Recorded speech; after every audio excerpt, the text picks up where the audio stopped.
Le soleil est à peine levé, Thibaut Martin est déjà sur la route.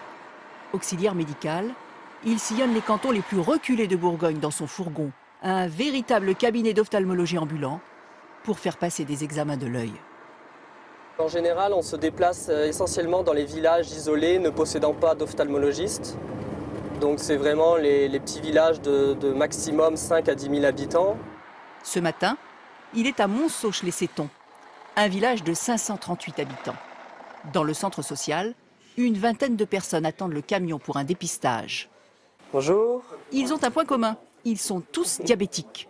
Car la maladie qu'on recherche est une complication grave du diabète, la rétinopathie diabétique. Elle peut même rendre aveugle.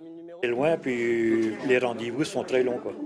Il faut attendre 7-8 mois avant d'avoir un rendez-vous.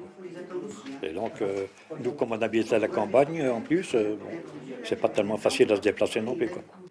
Début de l'examen. Donc ça fait à peu près 2-3 ans que vous êtes diabétique? Oui. D'accord. Et la dernière fois que vous avez vu l'ophtalmologiste, c'était quand? 2002, 2003. Oula, il y a plus de 10 ans là. Ah oui. N'ayez crainte, ça ne fait pas du tout mal. Quelques minutes pour faire un fond de l'œil et prendre la tension oculaire.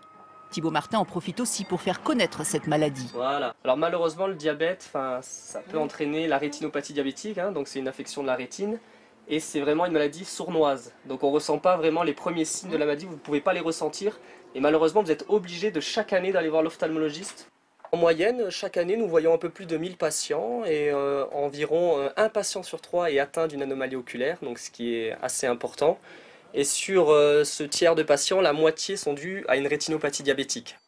Les clichés seront mis en ligne et interprétés au CHU de Dijon par un ophtalmologue. C'est une des principales causes de cécité en France. C'est pour ça que c'est un véritable enjeu de santé publique. On traite la maladie par des séances laser, mais à un stade avancé, la guérison est difficile. Tu fais là? C'est grâce à l'un de ces rendez-vous avec la camionnette itinérante que Monique Lefebvre a été diagnostiquée il y a 6 mois. Ah ben c'est un risque de cécité, hein. De perdre la vue, carrément. Mais là, vous avez été prise à temps. J'espère. Depuis, elle a suivi 3 séances de laser et déjà un premier résultat. Comment vous allez maintenant? Légèrement mieux. Hein, de loin, je vois un peu mieux. De près, non, ça n'a rien changé pour l'instant. Près de 300 000 personnes souffrent de cette maladie en France. Encouragez le dépistage.